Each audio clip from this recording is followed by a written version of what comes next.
Good morning. और आपके सामने अब है हम कहते हैं ना उर्दू में पेश खिदमत। या आपके सामने प्रोविजन फॉर टैक्स का ट्रीटमेंट। आइए देखते हैं कौन से पेज पे दिख रहा है आपको, बताइए जरा मुझे। Provision for tax.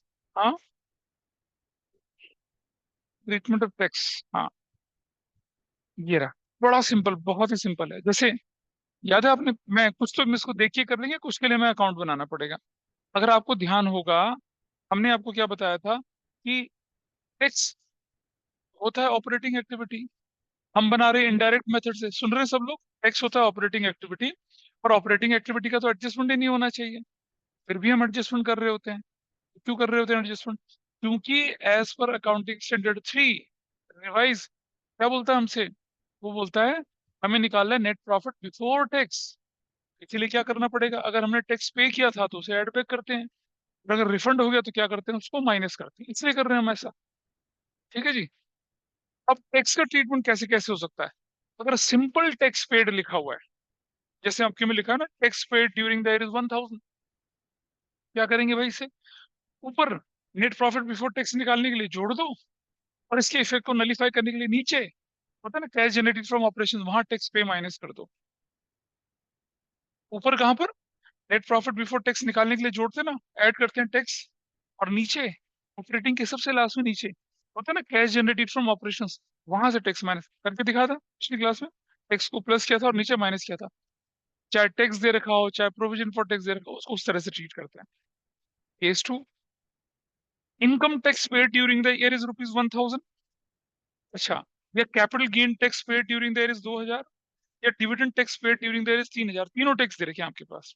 तो कैसे ट्रीट करेंगे तेरा? देखिए, ऑपरेटिंग एक्टिविटी में तीनों के तीनों ऐड कर देंगे। कहाँ?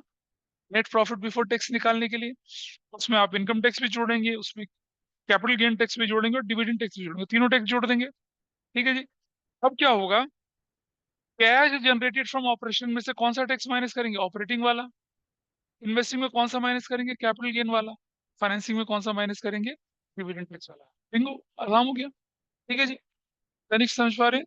और उधर से ऑनलाइन में ये बच्ची जो है समझ पा रही है? क्या नाम है उसका? नंदनी। Yes sir. चलो, that's good. Case 3, advance tax paid during there is 1000 रुपए का। अभी एडवांस टैक्स क्या होता है भाई? तो advance tax is like a current assets. याद करो, रेशियो में पढ़ा था आपने, कोई भी एडवांस इंक्लूडिंग एडवांस टैक्स, है ना। कैश फ्लो में ऐसा नहीं है। आप जानते हैं, हर कंपनी जो इंडिया में टैक्स पेयर है, वो क्या करती है?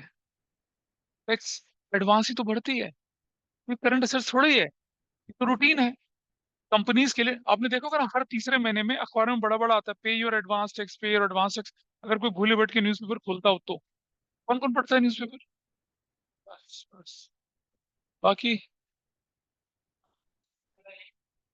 हाँ, हाँ बिल्कुल। ठीक है, पढ़ा करो, बिल्कुल पढ़ा करो। बहुत बहुत फायदा होता है उसका, बहुत ज्यादा। मतलब मैं तो अपनी तारीफ नहीं कर रहा हूँ। मैं जब तीसरी क्लास से था ना, तब से न्यूज़पेपर पढ़ रहा हूँ, हर रोज। I was in third class. आज भी, आज मैं आने से पहले पढ़ के आया हूँ पूरा। तुम्हें तो बोला गया होगा ना, मैं तो जिंदगी में नियम बना लिया, न्यूज़पेपर पढ़ना है। इंग्लिश हिंदी दोनों आते हैं, इनफैक्ट दो न्यूज़पेपर आते हैं। अब एक टाइम्स ऑफ इंडिया मैं वेंसी के लिए लेता हूँ सिर्फ, क्योंकि नौकरियां देखनी होती हैं उसमें। और वैसे हिंदुस्तान टाइम्स हिंदी इंग्लिश दोनों आता है। हिंदी के हिंदुस्तान टाइम्स में मैंने इतनी गलतियां निकाली, उनके एडिटर को भेजा, लेकिन वो गलतियां ठीक ही नहीं करते। नहीं नहीं नहीं, नहीं नहीं, ऐसा नहीं है। हिंदी के न्यूज़पेपर में इतनी गलतियां आती हैं आजकल। हिंदुस्तान न्यूज़पेपर से मैंने हिंदी सीखना पढ़ना सीखा। आज मुझे इतना दुख होता है, उस पेपर में इतनी गलतियां आती हैं। मैं सर्कल करके फोटो खींच के मेल भेज रहा होता हूँ उनके एडिटर को, तुम कितनी गलतियां कर रहे हो पेपर में। कोई सुनता ही नहीं, पता नहीं क्या लोग हैं। सोचो, न्यूज़पेपर से तो लोग भाषा पढ़ना सीखते हैं भाई, इतने स्टैंडर्ड। पढ़ते नहीं ना, मतलब ऐसा लगता है ना लोगों को कि हिंदी को पढ़ना या हिंदी को रिप्रेजेंट करना, लगता है कि मतलब थोड़ा सा डाउनग्रेड चीज होगी कुछ। चल, वो तो कॉलोनियल कॉलोनियल माइंडसेट है, तो क्या कर सकते हैं उसका। Okay. Advance income tax paid during the year is 1000 रुपया। तो भाई कुछ नहीं है, ये नॉर्मल टैक्स ही है। कंपनी तो अपना टैक्स एडवांस ही भरती है। तो क्या करेंगे भाई? ऊपर ऐड और ऑपरेटिंग में, जब तक कुछ ना बोला जाए टैक्स को ऑपरेटिंग मान के चलना है। ऊपर प्लस और नीचे क्या हो जाएगा? ये माइनस हो जाएगा। डन। ठीक है जी, कोई पंगा नहीं इसमें। केस 4, देखिए, जब तक आप एक और एक दो होते हैं तब तक कोई परेशानी नहीं ले आती लाइफ में। लेकिन जब आप एक और एक दो होते हैं और तीसरा आ जाता है तो परेशानी शुरू। है ना। जब 2 से 3 हो जाते हैं तो क्या होता है, परेशानी। ठीक है, यहाँ भी वही परेशानी हो जाएगी। पर्सनल लाइफ में देखिए, शुभांकर, शुभांकरी, सर कौन आ गया, भयंकरी, तो वो भी परेशानी शुरू। जब दो थे तो चीजें ठीक चलती हैं, जैसी ही किसी तीसरे की एंट्री हो तो कहते हैं ना, लव ट्राइंगल। ठीक है, कोई किसी को उड़ा लेगा, ये तो मैंने पता है, सरकारी में नहीं होता इतना कुछ। सरकारी स्कूल में, ये तो लड़कों का स्कूल है, लड़कियों कोएड तो होते ही नहीं है।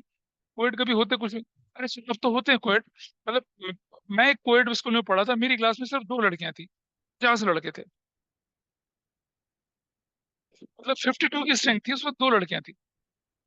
इतनी मतलब हालत खराब होती थी वहां पर। चलो जब वो तो वो लड़कियां कैसे सरवाइव करती, चलता था किस तरह से। एनीवे, यहाँ लेकिन इधर क्या है, इस तरफ अभी देखेंगे इसमें, जब तक हमारे पास प्रोविजन का ओपनिंग क्लोजिंग बैलेंस है, थिंग्स आर वेरी स्मूथ। लेकिन जैसे ही ओपनिंग क्लोजिंग के साथ कुछ और आ जाएगा तो गड़बड़ होनी शुरू हो जाएगी, है ना। बहुत बहुत गड़बड़। हम देखते हैं स्कूलों में, मतलब बच्चे अंधेरे कोनों में सुबह के रो रहे होते हैं, क्या हो गया, छोड़ गया, छोड़ गया, ऐसे करके रो रहे होते हैं। क्या फर्क पड़ता है यार, somebody is leaving you, don't worry, there is somebody more appropriate, more good and more better is going to waiting for you। अपने आप को तराशिए, अपने आप को शेप अप करिए, फिजिकली अपने आप को शेप अप करिए, मेंटली अपने आप को तराशिए। अच्छा शरीर और अच्छा दिमाग, ये आपकी संपत्ति, ये एसेट्स है, बाकी कुछ नहीं है। तो चलिए, ये भाषणबाजी हो जाती है यार, हमारी उम्र के लोगों में ये बड़ा बहुत बड़ा कीड़ा होता है, कभी भी शुरू हो जाते हैं। चलो कोई बात नहीं, ठीक है। तो देखिए, अब जरा समझना बेटा, प्रोविजन फॉर, और शॉर्ट टर्म प्रोविजन है। अच्छा, अगर कहीं कुछ ना लिखा जाए ना, शॉर्ट टर्म प्रोविजन लिखा जाए, तो उसे क्या मान लेना आप, प्रोविजन फॉर टैक्स मान लेना। क्या मान लेना उसे, provision for tax. Short term provision में अगर कुछ ना बोले तो उसे मान लेना प्रोविजन फॉर टैक्स। एक बार बोर्ड में ऐसा क्वेश्चन आया था, सिर्फ शॉर्ट टर्म प्रोविजन लिख दिया था। अब बच्चे बोले क्या माने इसे, क्योंकि प्रोविजन फॉर डाउटफुल डेट भी हो सकता है वो तो, प्रोविजन फॉर डेप्रिसिएशन भी हो सकता है वो तो। ठीक। अबे यहाँ तो लिखा हुआ है ना, यहाँ तो कोई दिक्कत नहीं। और जैसे नीचे लिख दिया ना मैंने, नीचे नोट्स टू अकाउंट्स में, है नहीं उस क्वेश्चन में नोट्स टू अकाउंट, जैसे ऊपर करंट लायबिलिटी में शॉर्ट टर्म प्रोविजन लिख के छोड़ दिया था क्वेश्चन पेपर में। तो क्या मान के चल रहे हैं उसको, प्रोविजन फॉर टैक्स। अब जरा समझिए, प्रोविजन बनाया जाता है भाई एडवांस में, आया ना, एग्री करते हैं इस बात से, प्रोविजन बनाया जाता है एडवांस में। तो जो पिछले साल प्रोविजन बनाया होगा, उसका यूज इस साल होगा, होगा ना। कैसे होगा, टैक्स की पेमेंट में होगा। तो अगर कोई इन्फॉर्मेशन नहीं है तो पिछले साल का provision is expend during the current year. ठीक है, इस साल का प्रोविजन ऊपर प्रॉफिट में से निकला होगा तो ऊपर नेट प्रॉफिट में जोड़ देंगे उसको। तो क्या करना है भाई, करंट ईयर का provision will be added to calculate net profit before tax and extraordinary. Previous year का प्रोविजन क्या किया जाएगा आपका, माइनस किया जाएगा कहाँ से, कैश जनरेटेड फ्रॉम ऑपरेशन से। हाँ, दोनों को अलग अलग ट्रीट करेंगे, इसका डिफरेंस लेके नहीं चलना कभी भी। प्रोविजन फॉर टैक्स का कभी डिफरेंस लेके नहीं चलना, डोंट टेक डिफरेंस। क्यों पता है, प्रोविजन बनाया, यूज हो गया, नहीं यूज हुआ तो क्या हो गया, वो एडवांस की तरह चला गया। ये खत्म हो जाता है, एक साल का प्रोविजन एक ही साल में कंज्यूम हो जाता है, ऐसा चलता है। जबकि प्रोविजन फॉर डाउटफुल डेट जो होता है ना, एक साल यूज हुआ वरना कैरी फॉरवर्ड होता है अगले साल। लेकिन provision for tax carry forward नहीं होता भाई। प्रोविजन फॉर टैक्स बनाया और आपने वो प्रोविजन अगले साल पेमेंट कर दी, पेमेंट कर दी, या तो वो एक्स्ट्रा हो गया होगा या कम हो गया होगा। एक्स्ट्रा हो गया होगा तो क्या आ जाएगा, डेफर्ड टैक्स एसेट्स की तरह आ जाएगा, कम हो गया तो डेफर्ड टैक्स लायबिलिटी की तरह चला जाएगा। तो ये खत्म हो जाते हैं, डेड हो जाते हैं। एक साल का प्रोविजन कंज्यूम, दूसरे साल का प्रोविजन कंज्यूम, ऐसे चलता है। तो डिफरेंस लेके नहीं चलना है इसका, ठीक है। सुन, भाई एक बात समझना, ये जो जितने भी होते हैं सब एडवांस टैक्स पे चल रहे होते हैं। हाँ तो कहते रहो तुमसे, तुमने ज्यादा भर दिया। तो तभी तो आपने चैप्टर 1 में पढ़ा था concept deferred revenue, sorry deferred tax liability और डेफर्ड टैक्स एसेट्स का। नहीं, ऐसा नहीं होता कंपनीज में, कंपनी में आपको हमेशा एडवांस टैक्स ही भरना पड़ता है, प्रोविजन भी एडवांस ही बनाना पड़ता है हमेशा से। कंपनी में तो कुछ चॉइस ही नहीं है आपके पास। ये तो सैलरी लोग होते हैं ना, हम जैसे गरीब लोग जो होते हैं, उनके साथ क्या होता है पता है, कि आप कमाओगे। जैसे मैंने 31 मार्च तक जो कमाया था, तो मुझे अभी में स्कूल खुलेगा जून में ना, हमें फॉर्म 16 मिलेगा, फिर हमें अपनी रिटर्न भरनी पड़ेगी। कमाने पोस्ट अर्निंग हमें रिटर्न भरनी पड़ती है। पोस्ट अर्निंग हमारा क्या होता है, टैक्स तो स्कूल साथ साथ काट देता है हमारा, नौकरी जहाँ करते हैं, लेकिन रिटर्न जो हमें भरनी पड़ती है पोस्ट। लेकिन ये लोग ऐसा नहीं करते, कंपनी कॉर्पोरेट वर्ल्ड में ऐसा नहीं। टैक्स एडवांस भरा जाता है भाई, एडवांस टैक्स भरा जाता है, ऐसा चलता है मामला। This is fine. चलो आगे चलते हैं। अब मैंने कहा था ना, जहाँ दो से तीन हो जाए वहां लफड़ा हो जाता है। देखिए आपके सामने एक प्रोविजन फॉर टैक्स अकाउंट बना रखा है। Provision for tax account is liability. Liability की क्रेडिट साइड क्या शो करेगी? इंक्रीज। अपने नोट्स में लिख लीजिए, क्रेडिट साइड में क्या दिखाएंगे? एरो ऊपर की तरफ और प्लस लिख देना, प्लस कर देना। लायबिलिटी का रूल क्या होता है? Increase in credit side, decrease in debit side. अब मेरी बात समझिए, प्रोविजन फॉर टैक्स कब बढ़ेगा? जब आप और प्रोविजन बनाएंगे, यानी कि क्रेडिट साइड में। प्रोविजन फॉर टैक्स कब घटेगा? जब आप टैक्स की पेमेंट करेंगे। क्लियर है जी? बस, दो से तीन वही उपाय होता है। देखो बेटा, बैलेंस बीडी प्रीवियस ईयर वाला amount, balance CD current year वाला अमाउंट। अगर आपके क्वेश्चन में बोल रखा tax paid in the year, तो क्या निकल आएगी? Provision for tax made during the year निकल आएगी। और अगर आपके provision for tax made during the year दे रखा है, तो क्या फिगर निकल आएगी? Tax paid during the year निकल आएगी। तो यही तो है, इनकम टैक्स यही तो पे होगा, और क्या होगा? प्रोविजन किस प्रोविजन आप टैक्स बना रहे हो, वो इनकम टैक्स के लिए तो बना रहे हो, और किसके लिए बना रहे हो? और सुनो, ये कैपिटल गेन टैक्स और ये जो होता है ना, कौन सा वाला, डिविडेंड टैक्स, उसके लिए प्रोविजन नहीं बनाए जाते हैं। प्रोविजन तो इनकम टैक्स के लिए बनता है। तो तुम्हें क्या पता कि कैपिटल गेन होगा या नहीं होगा? क्या पता प्रोविजन, वो तो जब हो जाता है तब हमें देना पड़ता है। हमारा प्लान है कि हम अपना प्लॉट बेचेंगे, हम अपना प्लॉट बेचेंगे तो उसमें टीडीएस कट जाएगा। अरे वो तो कब बेचोगे भाई, हमें क्या पता। लेकिन यहाँ तो आपको एडवांस भरना पड़ रहा है। तो जितने भी ये प्रोविजन फॉर टैक्स अकाउंट बनते हैं, जनरली किसके लिए बनते हैं? वो ऑपरेटिंग वाले टैक्स के लिए बनते हैं। ठीक है। कोई बनाना चाहे तो डिविडेंड के लिए बना दे, लेकिन वो बात अलग है, लेकिन वो दिखेगा नहीं आपको इस तरह का क्वेश्चन। वो फिर सीनियर क्लास में जब आप चार्टर्ड अकाउंटेंसी करेंगे तब दिखेंगी चीजें आपको। तो दिस इज क्लियर। चलिए जरा देखिए, अब हम एक क्वेश्चन देखते हैं इसका, केस नंबर 5 में। भाई देखो, आपके पास दे रखा है क्या? ओपनिंग बैलेंस दे रखा है 20,000 का, क्लोजिंग बैलेंस दे रखा है कितने का? 30,000 का दे रखा है। क्या बोला? Income tax paid during the year दे रखा है। Can you see this? दिख रहा है इनकम टैक्स पेड? तो अब जरा देखिए, इसका अकाउंट बनाते हैं। ऐसे हमने कौन सा अकाउंट बनाया यहाँ पर? प्रोविजन फॉर टैक्स अकाउंट बना दिया। ठीक है, इधर से इधर से। What is balance BD? What is balance BD बताइए। ओपनिंग बैलेंस कितना टैक्स का? अरे बोलो।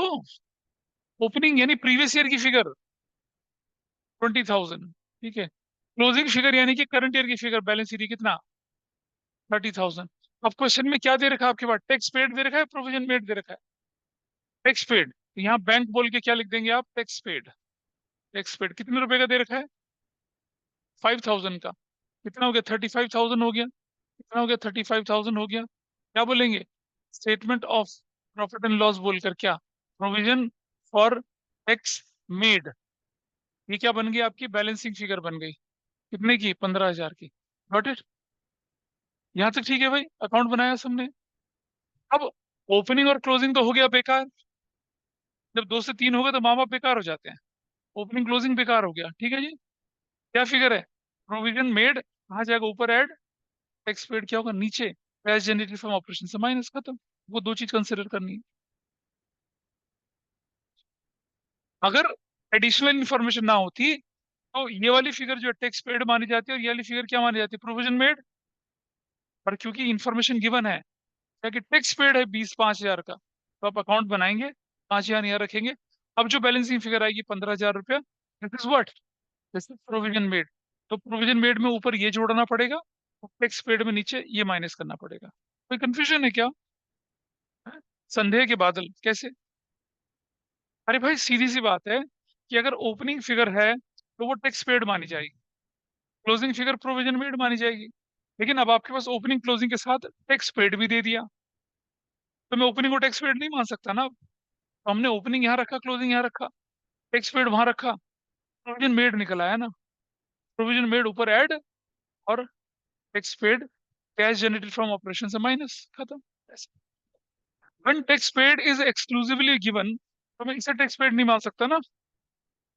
जब हमारे पास टैक्स पेड या प्रोविजन मेड की इंफॉर्मेशन नहीं है, तो ओपनिंग वाली फिगर को टैक्स पेड मानो, क्लोजिंग वाली को प्रोविजन मेड मानो, जैसे पिछले एग्जांपल में किया था, ऐसा करके। This is fine. बोलिए नंदिनी, कुछ पता चल रहा है? ये सब शून्य में है? बिल्कुल समझ आ रहा है। बहुत बढ़िया। K6, K6 अपने आप करो जरा, करो K6 फटाफट से अपने आप।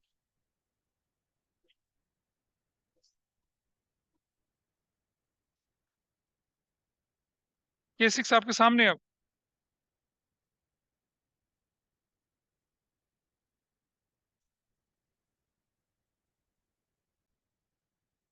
इसका सोल्यूशन में करने की दिखा नहीं करा, ये वैसे ही आपको कर लेंगे। देखिए क्या हो गया, देखिए आपको यहाँ पर कौन सा केस था, 6 था ना। क्या लिखा है 6 में, देखिए इनकम टैक्स प्रोविजन मेड है आपकी बार, तो क्या दे रखा है आपकी बार, प्रोविजन प्रोविजन मेड दे रखा ना आपको।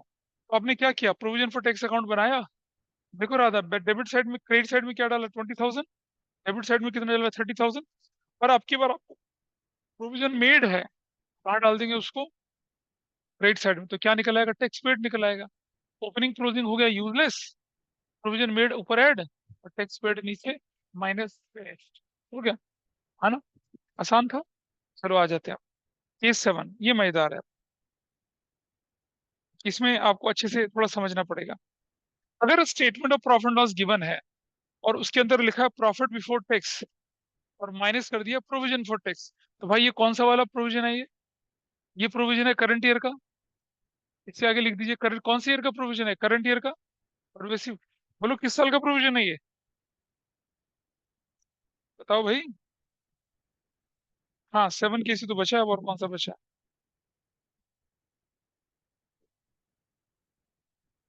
करंट ईयर का तो बोलेंगे इसको, नहीं बोलेंगे, बताओ। हाँ तो करंट ईयर का है, यानी कि जो प्रोविजन फॉर टैक्स दिख रहा है उसमें 90,000 रिफ्लेक्ट होना चाहिए। नीचे आ जाइए अगले पेज पे। प्रोविजन फॉर टैक्स पिछले साल का कितना, 80,000, यानी सीधे। और इस साल का कितना, 90,000। ये 90,000 90,000 मैच कर रहा है। मतलब it is basically information present करी गई है आपको। कई बच्चे सोचते हैं ना कि ये ऊपर 90,000 कहाँ से आ गया।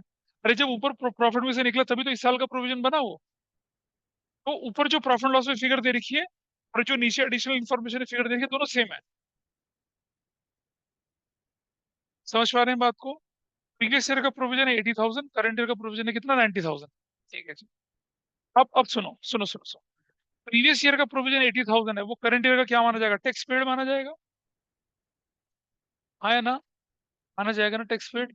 अब ये जो रिफंड है, रिफंड भी तो है देखो क्वेश्चन में, 7,000 और 5,000 का। तो कौन सा वाला रिफंड माइनस करेंगे बताओ।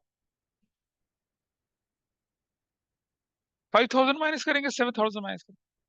सोचो सोचो।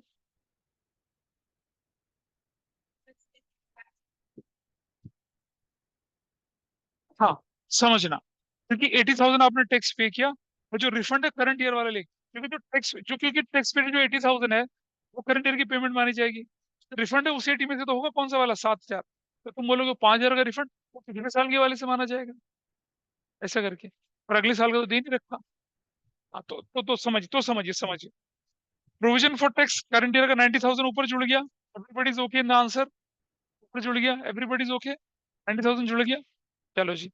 और उसके बाद रिफंड ऑफ टैक्स 7,000 का ऊपर माइनस हो गया। रिफंड ऑफ टैक्स ऊपर माइनस करते थे, तो नीचे आ जाते हैं, नीचे कैश जनरेटेड फ्रॉम ऑपरेशंस में। हम क्या करेंगे, 80,000 का माइनस कर देंगे क्या, टैक्स पेड, और प्लस कर देंगे क्या उसमें, रिफंड कितने का, 7,000 का। तो फाइनल फिगर कितनी की आ गई आपके पास, 73,000 माइनस की आ गई। हाँ भाई साहब, ऊपर आपने माइनस किया था बिफोर टैक्स जाने के लिए, तो नीचे नलीफाई करने के लिए प्लस नहीं करोगे उसे, देख लिया। तो इसे कहते हैं नेट ऑफ रिफंड। याद है जब मैंने फॉर्मेट बताया था तो उसके अंदर एक टर्म आई थी, अपना पहला पेज खोलिए जरा। पहला पेज नहीं, रुको रुको, मैं बता रहा हूँ, रुको। तो आ जाइए इधर, पेज नंबर 3 पे आइए। पेज नंबर 3 पर आप जो दिख रहा है ना, G cash generated from operation E plus F plus G, देखो दिख रहा है, cash generated E plus F minus G दिख रहा है। नीचे लिखा है income tax paid net of refund. समझ पा रहे हैं नेट ऑफ रिफंड का क्या मतलब है, कि आपने जो भी टैक्स पे किया था उसमें से रिफंड हो गया। तो देखो जब टैक्स पेड को हम ऊपर क्या करते हैं, प्लस, मतलब प्रोविजन को ऊपर प्लस कर दिया, रिफंड को ऊपर माइनस करते हैं, क्योंकि हमें बिफोर टैक्स जाना है, रिफंड तो टैक्स में जुड़ रखा होगा हमारे प्रॉफिट में, तो माइनस करते हैं, नीचे आके उसे प्लस करते हैं। ऐसे टैक्स को ऊपर क्या कर रहे होते हैं, प्लस करते हैं, तो नीचे आके उसे माइनस कर रहे होते हैं। तो देखिए 80,000 रुपीज का जो था टैक्स पेड, उसको माइनस किया और रिफंड को उसमें प्लस कर दिया, तो नेट इफेक्ट कितने का आया, 73,000 माइनस आया, ऐसे हुआ। लेकिन आप आंसर जब देख रहे होंगे ना, तो आपको ऐसा लग रहा होगा कि यार कि रिफंड भी माइनस कर दिया है। रिफंड माइनस नहीं करा है, क्या लिखा हम लोगों ने? 80,000 माइनस रिफंड 10,000, 7,000। तो फाइनल फिगर कितने की? पेज नंबर कौन से पे हम लोग? पेज नंबर 9 पे। पेज नंबर 9 के बिल्कुल शुरू में लेफ्ट हैंड कॉर्नर पे दिख रहा है? ये देखो, ये वाली फिगर। ये यहाँ पर क्या है?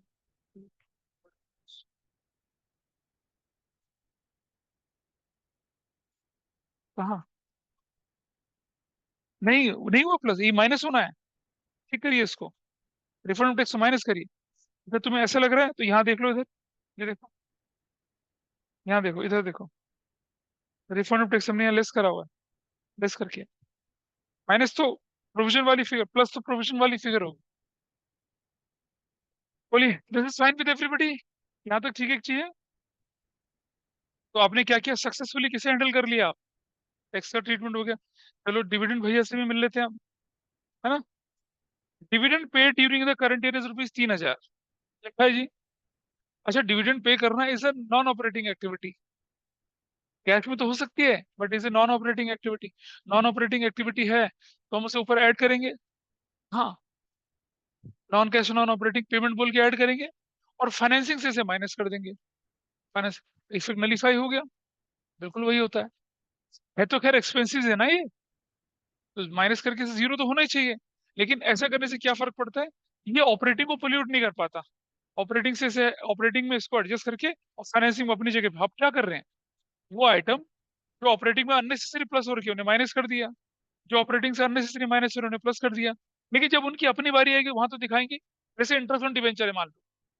Interest on debenture is non operating expense. आपने पे कर दिया तो ऑपरेटिंग में, नॉन कैश नॉन ऑपरेटिंग में आप जोड़ देते हो उसको। लेकिन फाइनेंसिंग से माइनस भी तो करते हो। लेकिन जब हम सिर्फ ऑपरेटिंग बना रहे हो तो हमें एक ही इफेक्ट दिखता है। इसलिए हमें लगता है कि ऐसा नहीं हुआ। इफेक्ट तो दो ही हुआ उसका।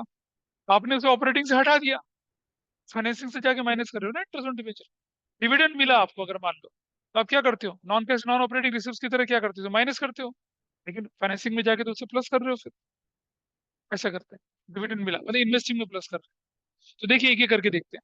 तो डिविडेंड पेड ड्यूरिंग देयर 3,000 है। इसका मतलब क्या हुआ कि आप उसे क्या करेंगे? Non cash non operating payment की तरह ऐड कर देंगे, और फाइनेंसिंग से क्या कर देंगे? उसे माइनस कर देंगे। जैसे टैक्स किया था, ऊपर ऐड और नीचे माइनस। लेकिन टैक्स तो हमने ऑपरेटिंग में एडजस्ट किया। देखो कहाँ करेंगे? ऑपरेटिंग में से प्लस कर देंगे, क्योंकि ये नॉन ऑपरेटिंग एक्सपेंस था। मेरे प्रॉफिट को अननेसेसरी रिड्यूस कर रहा था, और फाइनेंसिंग से जाके इसे माइनस कर दिया। Effect nullify. भाई प्रॉफिट लॉस में तो दोनों ही जाते हैं ये, चाहे ऑपरेटिंग हो चाहे नॉन ऑपरेटिंग हो। तो इससे क्या हो गया?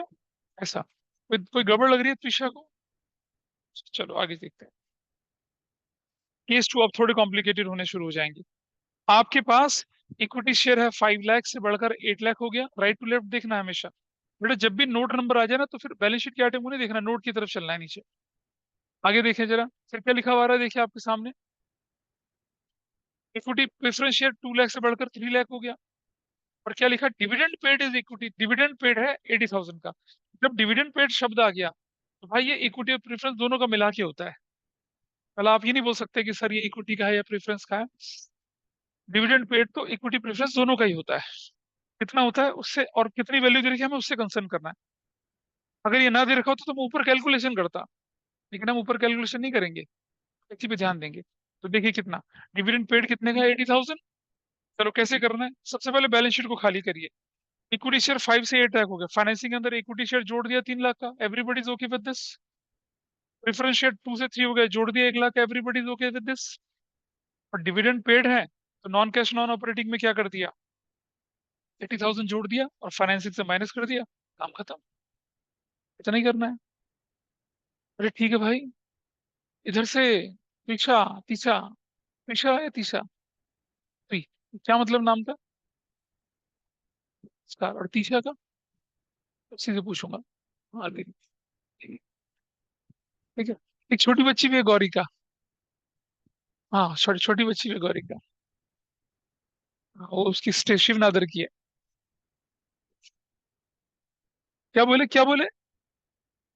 हाँ हाँ। हाँ, केसरी पे चलिए, केसरी। केसरी इक्विटी शेयर 7 से 11 लाख हो गए। इंटरिम डिविडेंड याद है शुभांकर, चट उंगली पट ब्याह वाला इंटरिम डिविडेंड। ठीक है। और प्रोपोज डिविडेंड 31 मार्च 22 का भी था, 31 मार्च 23 का भी था। सबसे पहले काम, कि जो इक्विटी शेयर इंक्रीज हो गया है 4 लाख का, उसे कहाँ डाल दिया आपने? फाइनेंसिंग के अंदर जोड़ दिया। देख रहे हैं? आंसर देखते चलिए। इक्विटी शेयर फाइनेंसिंग के अंदर जोड़ दिया। This is fine with everybody. अगर कोई दिक्कत तो नहीं है, एक एक आइटम लेके चलेंगे। ठीक है भाई, इक्विटी शेयर बढ़ गया, 4 लाख से जोड़ दिया। आओ जरा दोबारा देखें एडजस्टमेंट में क्या लिखा है। फिर कहता है कि इंट्री पहले, फिर इंटरम डिविडेंड को उठाइए। इंटरम डिविडेंड बड़ा क्लीन है, ऊपर ऐड कर देना है, net profit before tax extra ordinary में जोड़ देना है, और फाइनेंसिंग से माइनस कर देना है। ये भी बात क्लियर है जी? 18, यहाँ तक तो कोई दिक्कत नहीं है। चलो नाइस। अच्छा जी,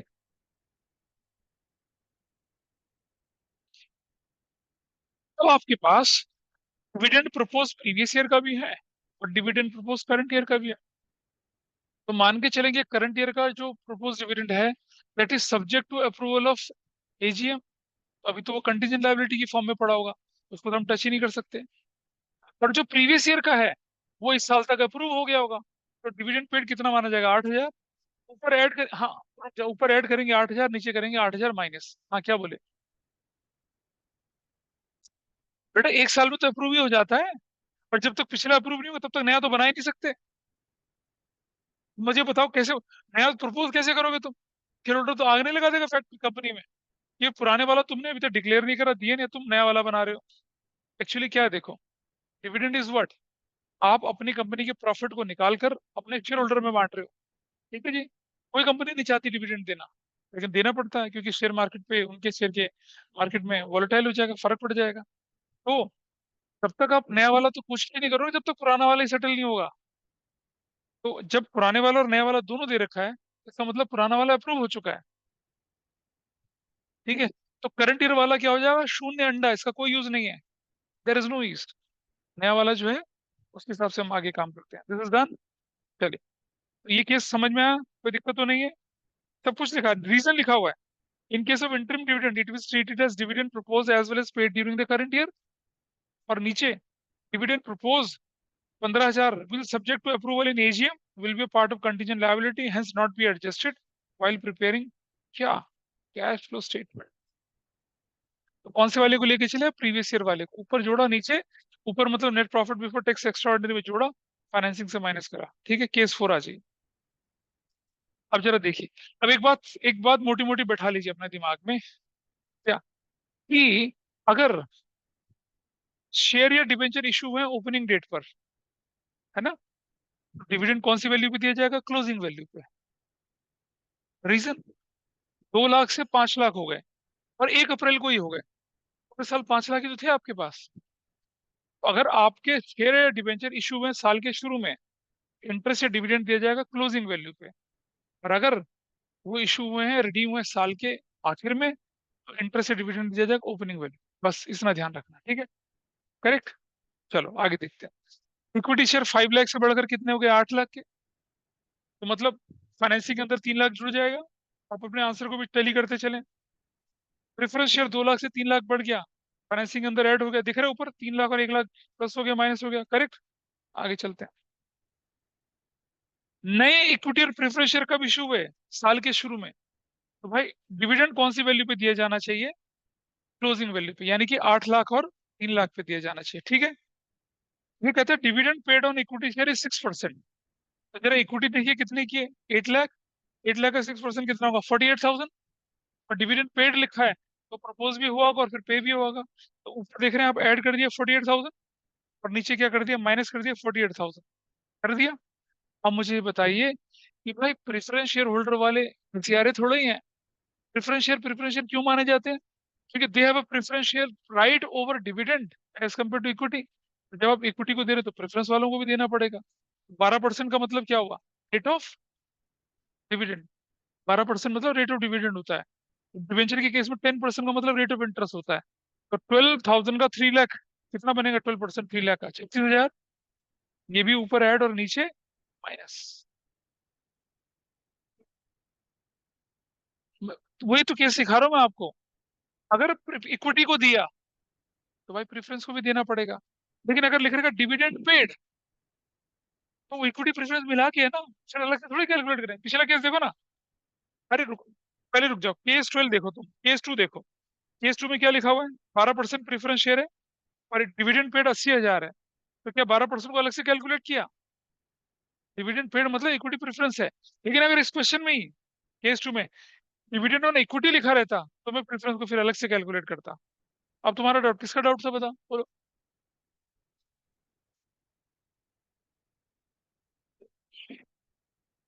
हाँ बिल्कुल सही है, वो तो है, ये तो कानून कहता है आपसे कि दे हैव अ प्रेफरेंशियल राइट, करना पड़ेगा आपको ऐसा।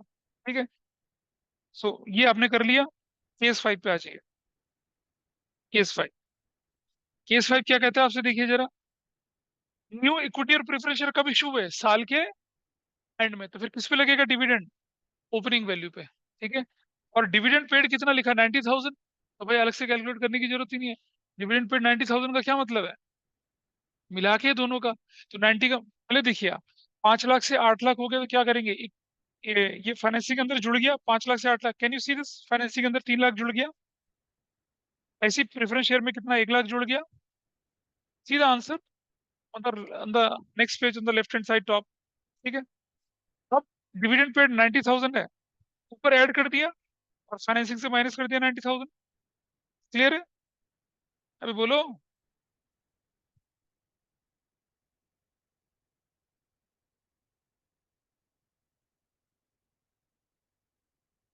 हाँ, इंटरम डिविडेंड तो नवाब आदमी है यार, उसका तो कोई पंगा ही नहीं है।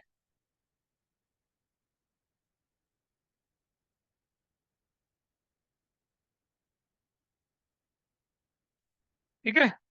इंटरम डिविडेंड का कोई लफड़ा ही नहीं है भाई। There is no problem in that. देना ही देना है, वो तो बड़ा बहुत क्लियर सा है उसका तो। पट मंगनी पट भी आया वो तो। करेक्ट। हो गया। डिविडेंड हो गया। ठीक है जी। डिविडेंड के सारे केस देखिए हम लोगों ने। डिविडेंड की एक क्वेश्चन तुमने कल पूछा था, खोलो जरा उसको, इस बच्चे ने कल। रुको तो निकालो तो सही तुम उस क्वेश्चन को निकालो। बुक दिखाना मुझे अपनी। एक क्वेश्चन इसने पूछा था, डिविडेंड से रिलेटेड है वो। देखते हैं भैया। रुक जाओ। बाकी लोग भी खोल ले अपनी किताब जरा। कौन सा क्वेश्चन था ये? Page number 4.18।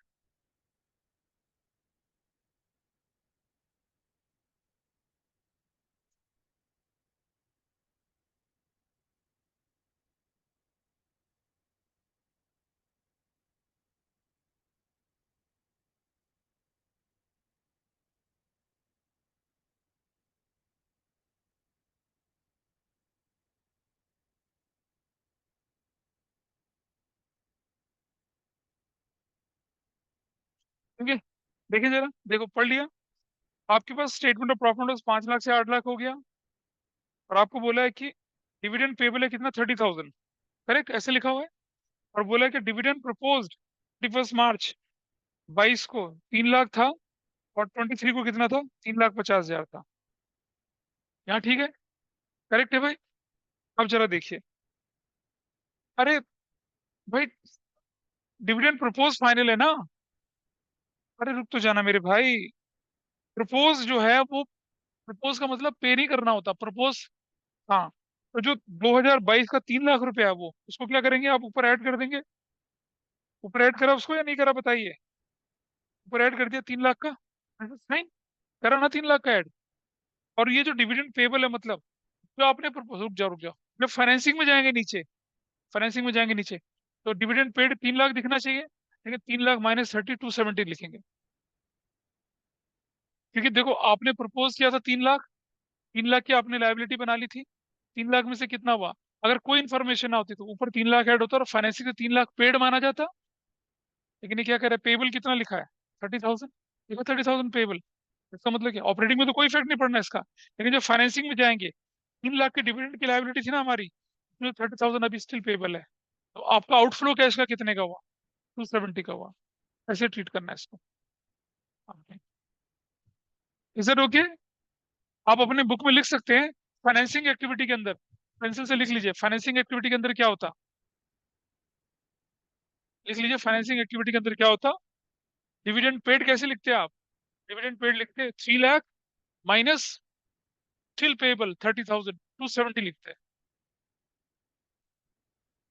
हाँ वो तो फाइनेंसिंग से डिडक्शन, मतलब नेट डिडक्ट कितना जाता है? 270 का डिडक्शन कहलाता। ऐसे चलता। 3 लाख माइनस 30,000। 30,000 पेबल नहीं लिखा ऊपर इंफॉर्मेशन? अच्छा। और वो डिविड और क्या, और कोई वैल्यू दे रखी है शेयर वगैरह की वैल्यू ऊपर? स्टेटमेंट प्रॉफिट लॉस हो गया खत्म। इसमें सिर्फ ऑपरेटिंग में इफेक्ट बोला था, इसलिए ऑपरेटिंग में इफेक्ट दिखाया। फाइनेंसिंग इफेक्ट क्या होता है वो मैंने बता दिया आपको अभी। तो जब कभी फाइनेंसिंग वाला आएगा तो आप उस तरह से ट्रीट कर सकते हैं। पेबल मतलब आपने डिविडेंड डिक्लेयर किया था और उसके बाद आगे दे दो।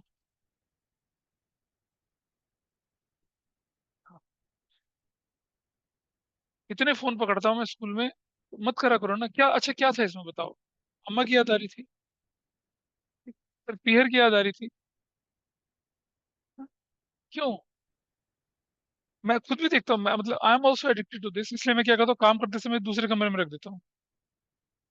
आप लोगों ने कई बार कॉल करा होगा, मैसेज करा होगा, मैं नहीं उठा पाता क्योंकि it is in the other room. फिर मैं बाद में मैसेज करता हूँ, जवाब देता हूँ। कोई बात नहीं। टीचर स्टूडेंट में ऐसी कोई रिलेशन नहीं हो रही कि सर एक क्वेश्चन नहीं आ रहा, बस अब तो मैं जाने वाला हूँ, ऐसा नहीं होता। ठीक है, इतना पेशेंस हो जाता है। This is fine with you. हमने क्या किया, टैक्स का ट्रीटमेंट सीखा, डिविडेंड का ट्रीटमेंट सीखा, ठीक है। अब आ जाते हैं हम लोग किस पर, डेप्रिसिएशन वाले पे, ठीक है। डेप्रिसिएशन पे चलिए इसको निकाल लेते हैं। तो सबसे ज्यादा गलतियां जो लोग करते हैं वो डेप्रिसिएशन में करते हैं, अभी दिखाऊंगा मैं आपको, क्योंकि वो कंसेप्चुअली स्ट्रांग नहीं होते हैं। और मैंने खोज खोज के इतने सारे केसेस रखे हुए हैं यहाँ पर। मतलब तुम में से कई लोगों को लगता होगा यार इतना ज्यादा पढ़ने की जरूरत क्या है ना? अगर आपको गवर्नमेंट ऑफ इंडिया में क्लर्क बनना है ना, क्लर्क, तो आपको सेक्शन ऑफिसर लेवल की पढ़ाई करनी पड़ती है। अगर आपको किसी बैंक में क्लर्क बनना है तो पीओ लेवल की पढ़ाई करनी पड़ती है, तब जाके क्लर्क का एग्जाम निकलता है। बोर्ड लेवल की पढ़ाई कर रहे हैं अगर आप, तो आपको बोर्ड से थोड़ा ऊपर पढ़ना पड़ेगा ना। अगर आपको पुलिस में सिपाही बनना है तो आपको सब इंस्पेक्टर लेवल की तैयारी करनी पड़ेगी। और अगर सब इंस्पेक्टर बनना है तो आपको आईपीएस लेवल की तैयारी करनी पड़ती है, तब बनता है आदमी। तो जब आईपीएस बनना है, तो सोच लो किस लेवल की तैयारी करनी पड़ती है। सिविल सर्विसेज में अगर आपको क्लियर करना है तो सिविल सर्विसेज से ऊपर की तैयारी करनी पड़ती है। क्योंकि उस लेवल की तो सब लोग तैयारी कर रहे हैं। कांस्टेबल बनने की तैयारी तो सब लोग कर रहे होते हैं, लेकिन जो एसआई लेवल की तैयारी कर रहा है सब इंस्पेक्टर की, वो कांस्टेबल का एग्जाम चुटकियों में निकाल लेता है फिर। तो बोर्ड की पढ़ाई कर रहे हैं इसीलिए, मतलब अंदर से कभी खींच होते हैं ना यार, क्यों इतना डीप जा रहे हैं, क्यों इतना डीप जा रहे हैं, दैट इज द रीजन। चलिए, आइए, दो तरह से ट्रीटमेंट होते हैं। व्हेन एक्यूमुलेटेड डेप्रिसिएशन और provision for depreciation account is not maintain, नहीं मेंटेन होता। नो प्रोविजन फॉर डेप्रिसिएशन, है ना? बचपन में पढ़ा था ना, प्रोविजन फॉर डेप्रिसिएशन, और नॉर्मल तरीके से क्वेश्चन करना नहीं कराया था तुम्हारे स्कूल में? Provision for depreciation without. और सुनो शुभांकर, मैं कहता था ना 12th में काम आएगा ये प्रोविजन फॉर 12th में, देखो आ गया वो टाइम जब काम आता है। हाँ, पेज नंबर आपका है ये 5, पेज नंबर 5 पे आ जाइए। नहीं है पेज नंबर 5 आपके नोट्स? ठीक है। सबसे पहले फॉर्मेट समझ लीजिए, सबसे पहले स्ट्रक्चर समझ लीजिए फिक्स असेट्स का। और सुनो, ब्रैकेट में लिखा रिटर्न डाउन वैल्यू, इसका मतलब बताऊंगा अभी। ब्रैकेट में लिखा रिटर्न डाउन वैल्यू, ठीक है। और इस तरफ चलिए आप अगले वाले पे, व्हेन एक्यूमुलेटेड डेप्रिसिएशन और provision for depreciation account is maintain, तो फिक्स असेट्स के ऊपर क्या लिखा हुआ, एट कॉस्ट। मतलब फिक्स असेट्स अकाउंट के ऊपर जो लिखा हुआ वो लिखा है एट कॉस्ट, और वहां लिखा है रिटर्न डाउन वैल्यू। ठीक है, तो मतलब समझाऊंगा। और ये बात तो आप समझेंगे ना, ये पता कब काम आएगी आपकी, जब आप सीयूटी के लिए एनपीओ पढ़ेंगे तब आएगी काम ये। लेकिन अभी नहीं, चलो। और कंसेप्ट क्लियर होना चाहिए, क्योंकि ये बड़ा कंफ्यूज करता है कि ये सर रिटर्न डाउन और कैट कॉस्ट का मतलब क्या है? अभी समझाऊंगा, लेकिन पहले ये समझ लीजिए। आप जानते हैं fix assets account is an assets account. Debit side will show increase and credit side will show decrease. तो डेबिट में क्या लिखा है, बैलेंस बीडी। क्रेडिट में क्या लिखा है, बैलेंस सीडी। अच्छा, एसेट्स को बढ़ाने वाली चीज डेबिट में, घटाने वाली चीज क्रेडिट में। अगर डिप्रिसिएशन ऑन फुल एसेट्स आया तो क्रेडिट साइड में, अगर सेल आया तो कौन सी साइड में? मूवी थिएटर चालू है, ठीक है। और सेल आया तो किस तरफ, क्रेडिट साइड में। और अगर लॉस ऑन सेल आया तो किस तरफ, क्रेडिट साइड।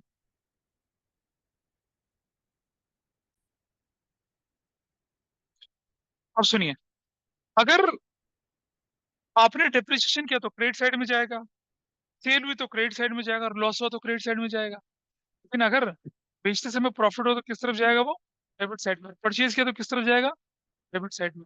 तो जनरली क्या होता है आपके पास, जो मिसिंग फिगर होती है वो क्या निकालनी होती है आपको, परचेजेस निकालनी होती है ड्यूरिंग द ईयर। क्या इसे देखा ना, पिंक से लिख रखा बैलेंसिंग फिगर, ठीक है। और ये डेप्रिसिएशन। अब हमेशा एक बात ध्यान रखना, जब भी हम without provision for depreciation account बनाएंगे, मशीनरी अकाउंट के अंदर जो डेप्रिसिएशन की वैल्यू, वो पूरी मशीन की वैल्यू होगी। क्या होगी? पूरी मशीन की वैल्यू। इतना ध्यान रखना, पूरी मशीन की वैल्यू होगी, ठीक है। अच्छा। अ,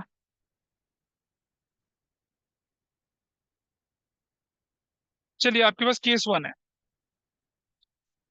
मशीन की ओपनिंग वैल्यू कितनी? 10,000। इतना सबको अकाउंट में डाल दिया, डेबिट साइड में 10,000। मशीन की क्लोजिंग वैल्यू कितनी दिख रही है? 15,000। क्रेडिट में डाल दिया 15,000। डेप्रिसिएशन कितने का? 2,000 डाल दिया क्रेडिट साइड में, डेप्रिसिएशन 2,000। तो क्या निकल आया? 7,000। 7,000 इज व्हाट? देखो, डेबिट साइड में क्या क्या हो सकते हैं, या तो प्रॉफिट हो सकता है या फिर परचेज हो सकता है। प्रॉफिट इस क्वेश्चन में दूर दूर तक नहीं दिख रहा, तो बैलेंसिंग फिगर क्या बनेगी? परचेजेस। ठीक है जी। Everybody is okay? हाँ। प्रॉफिट कहाँ से? प्रॉफिट के लिए तो इन्फॉर्मेशन होगी ना, part of machinery sold at इतना, तब निकलेगा ना प्रॉफिट, ऐसे कैसे निकलेगा? अब आप देख रहे हैं, ओपनिंग वैल्यू और क्लोजिंग वैल्यू बेकार, there is no use of that. Depreciation कहाँ चला जाएगा? नॉन कैश नॉन ऑपरेटिंग में, एवरीबॉडी इज ओके। और परचेज कहाँ चला जाएगा? इन्वेस्टिंग का outflow. Your answer is done. हो गया खत्म। ठीक है जी। इतना तो बचपन में पढ़ा होगा। अबे, है ना? अरे बचपन सर बड़ा डरावना था, किसने पढ़ा? Case two. अब की बार मशीनरी की वैल्यू 80,000 और 60,000 है, ठीक है। During the year machinery costing 10,000, depreciation 3,000, sold for rupees 5,000, से लिखा हुआ है। इसको करके दिखाते हैं। अब हम बनाते हैं कौन सा अकाउंट? कौन सा अकाउंट बनाने के लिए बोला हमें? मशीनरी अकाउंट बनाते हैं। देखिए जरा मशीनरी अकाउंट कैसे बनता है।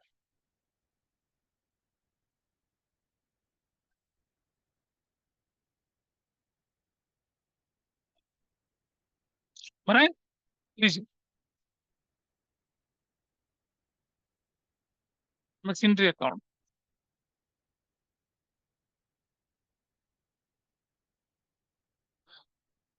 क्रेडिट साइड और क्या है ये? डेबिट साइड, ठीक है। चलिए। नंदिनी, बोर्ड धुंधला हो गया ना? यस सर, अभी नंदिनी ठीक है। तो बैठे बैठे सो रखी है नंदिनी, तो थोड़ा नहीं कुछ सर, करने ठीक दो। हो गया, आप वापस ठीक हो गया तो मैंने बोला नहीं। Nandini, you are sleeping there. AC में कंबल लेके सो रही लड़की, देखो। अभी जब उसने कैमरा हल्का सा ऑन हुआ था तब देख रहा था। ठीक और पे अंजलि। अबे नायक, तू क्यों आ जाता है बेटा? चलिए, कोई बात नहीं। बताइए भैया, बैलेंस बीरी कितना है? बैलेंस बीरी कितना? बैलेंस बीरी है? हाँ, 80,000। इधर, व्हाट इज बैलेंस सीरी? हाँ, 60,000। चलो, और क्या इन्फॉर्मेशन एडिशनल गिवन है आपके पास? क्या दे रखा है बोलो? कॉस्ट कितनी दे रखी थी? कॉस्ट 10,000, माइनस डेप्रिसिएशन कितने का लग गया? 3,000। तो बुक वैल्यू कितनी क्या आ गई?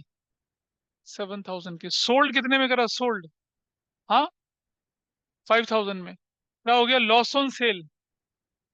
लॉस ऑन सेल कितना हो गया? 2,000 का। ऐसे, ठीक है जी। देख रहे हैं? अब आइए इस तरफ। इस तरफ लिखेंगे आप सबसे पहले डेप्रिसिएशन।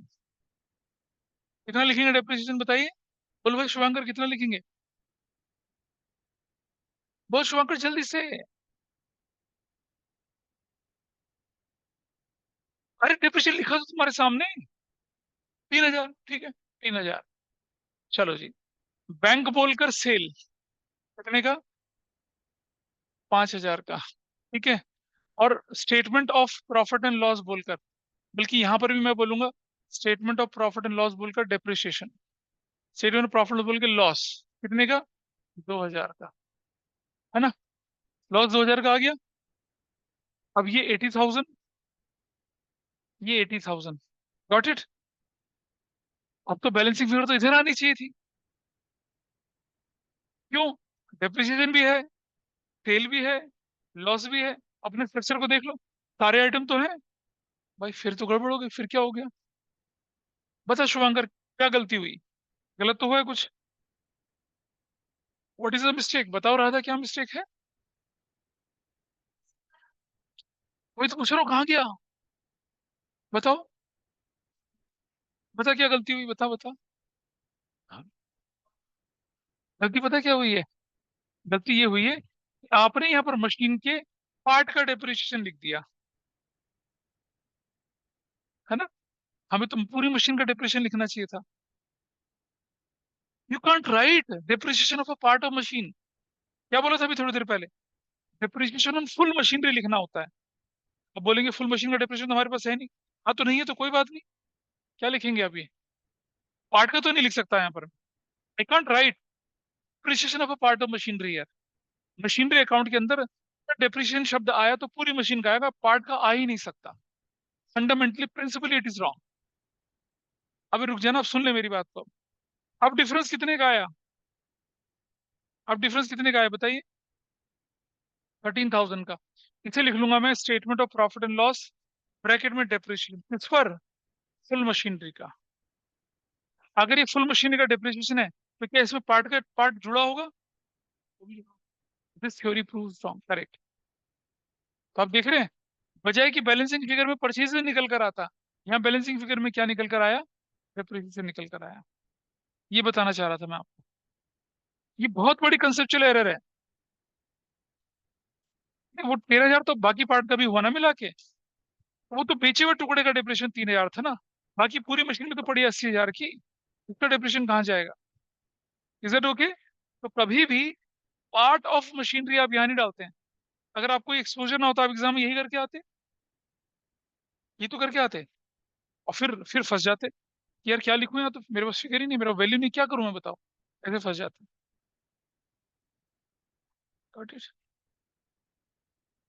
दिस इज फाइन और नॉट? समझ में आई बात? तो पार्ट का डिप्रेशन कभी भी इस मेथड के अंदर नहीं आता यहाँ पर।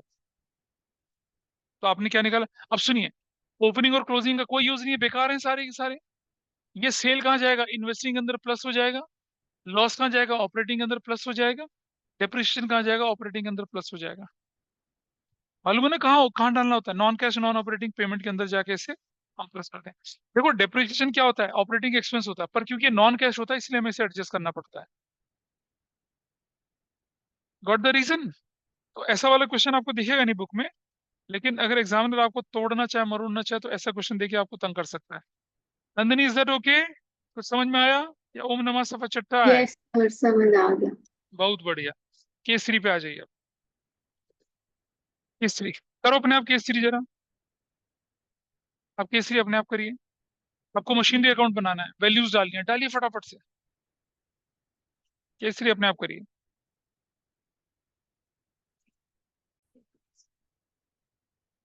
चलो चलो, कोई बात नहीं, चलो करते हैं। अब आ जाइए अगले मेथड पे, अगले केस पे आ जाइए। अब ये एक्यूमुलेटेड डेप्रिसिएशन है बेटा, जिसको आता है। या तुम कर पाए नहीं कर पाए, दिक्कत हो रही करने में? हो गया? देखिए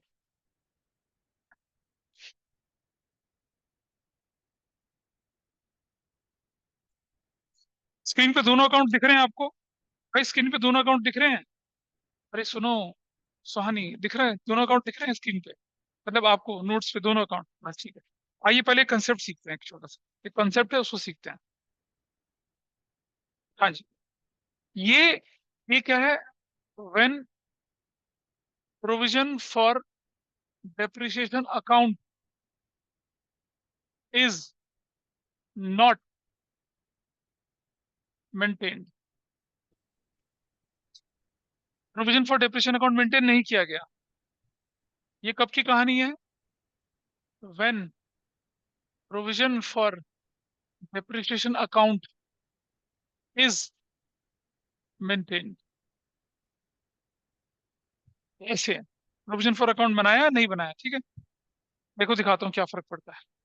सपोज आपने 1 अप्रैल 2024 23 को एक मशीन खरीद ली 5 लाख रुपए में, खरीद ली 5 लाख में। रेट ऑफ डेप्रिसिएशन जो है, रेट ऑफ डेप्रिसिएशन है एट द रेट कितना? 10% पर एनम है। ऐसे ऐसा रेट ऑफ डेप्रिसिएशन 10% है, या मान लो 10 लाख की कर दी हमने, 10% रेट ऑफ डेप्रिसिएशन, ठीक है जी। इस मेथड में, इस मेथड में 31 मार्च 24 को पहली एंट्री होगी, depreciation account debited to machinery. कितने से? 1 लाख से और 1 लाख से everybody is okay with this, है ना। और फिर 31 मार्च 24 को एक एंट्री और होगी, profit and loss account debit to depreciation, 1 lakh से और 1 लाख से everybody is okay with this. अब अगर बैलेंस शीट बनेगी, बैलेंस शीट 31 मार्च 24 को बैलेंस शीट बनी, ये एसेट साइड है या लायबिलिटी साइड है, बताइए मशीनरी कितने की दिखेगी, कितने की दिखेगी मशीनरी? क्या एग्री करते हैं सब इस बात से, है ना। क्या हुआ, दोनों को कंबाइन कर दो, entry profit and loss debit to machinery, profit and loss का मतलब लॉस हो गया, मतलब कैपिटल कम हो गई, इधर से मशीनरी कम हो गई, इफेक्ट बराबर है। ये पढ़ा था बचपन में, और ये नॉर्मल तरीका है क्वेश्चन करने का, ठीक है, विदाउट प्रोविजन। आइए इस तरफ आ जाते हैं, जब प्रोविजन होता है तो पहली एंट्री क्या बनती है, 31 मार्च 24 को एंट्री बनती है आपकी provision for depreciation account debit, नहीं, पहली एंट्री बनती है आपकी depreciation account debit to provision for depreciation, 1 lakh से और 1 लाख से, गॉट इट। और 31 मार्च 24 को एक और एंट्री बनती है, profit and loss account debit to depreciation, 1 lakh से 1 लाख से, ऐसे। जब provision for depreciation account maintain होता है, कंबाइन करो दोनों को, क्या रिजल्ट आया, profit and loss to provision, मतलब मशीन अकाउंट में कोई फर्क नहीं आया। यानी कि अगर बैलेंस शीट बनाई 31 मार्च 24 को, ध्यान से देखना, तो क्या दिखेगा, ये लायबिलिटी साइड है और ये एसेट साइड है, ठीक है। यहाँ दिखेगी मशीनरी, कितने की दिखेगी मशीनरी, पूरी की पूरी कितने की दिखेगी, 10 लाख की, समझ पा रहे हैं, पूरी मशीन 10 लाख की, पूरी 10 लाख की दिखेगी, मशीन में तो हो ही नहीं कोई फर्क। लेकिन लायबिलिटी साइड में क्या दिख जाएगा, प्रोविजन फॉर डेप्रिसिएशन कितने का, 1 लाख का, ठीक है। आज अगर मशीन को बेचते हैं, what is the book value, 10 lakh में बेचूंगा तो प्रॉफिट, 8 लाख में बेचूंगा तो लॉस। आज अगर मशीन को बेचते हैं, what is the book value, book value कैसे निकालेंगे, machinery minus provision for depreciation करके बुक वैल्यू निकलेगी, वो 9 लाख है, 10 में बेचूंगा तो फायदा, 8 में बेचूंगा तो नुकसान, ठीक है जी। 31 मार्च 25 को मशीन की वैल्यू कितनी हो जाएगी, 8 लाख। 31 मार्च 25 को मशीन की वैल्यू कितनी रहेगी, वही रहेगी, लेकिन ये कितना हो जाएगा, 2 लाख। 31 मार्च 26 को मशीन की वैल्यू कितनी हो जाएगी, 7 लाख। 31 मार्च 26 को मशीन की वैल्यू उतनी रहेगी, ये कितना हो जाएगा, शिवांग का ध्यान आ रहा है, बचपन बचपन में पढ़ा था, है ना। आज मशीन को बेचते हैं अगर, तो क्या होगा, book value 7 lakh, book value कैसे निकल रही है, हाँ, अब सुनो, यहाँ जो मशीनरी दिख रही है, कौन सी वैल्यू पे दिख रही है, रिटर्न डाउन, किस पे दिख रही है, रिटर्न डाउन पे, ओ बताया था थोड़ी देर पहले, रिटर्न डाउन। और यहाँ मशीनरी किस पे दिख रही है, एट कॉस्ट पे दिख रही है।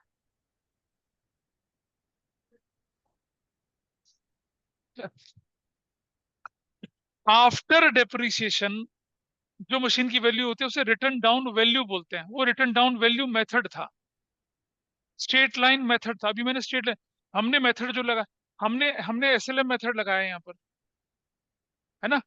तो आपको समझ में आया जो मैंने अभी नोट्स में ऊपर लिखवाया था, रिटर्न डाउन वैल्यू या एट कॉस्ट, समझ पाए रीजन क्या था, वो है रिटर्न डाउन वैल्यू, क्योंकि it is shown in the reduced value, it is never been shown in the reduced value. हाँ बोलिए।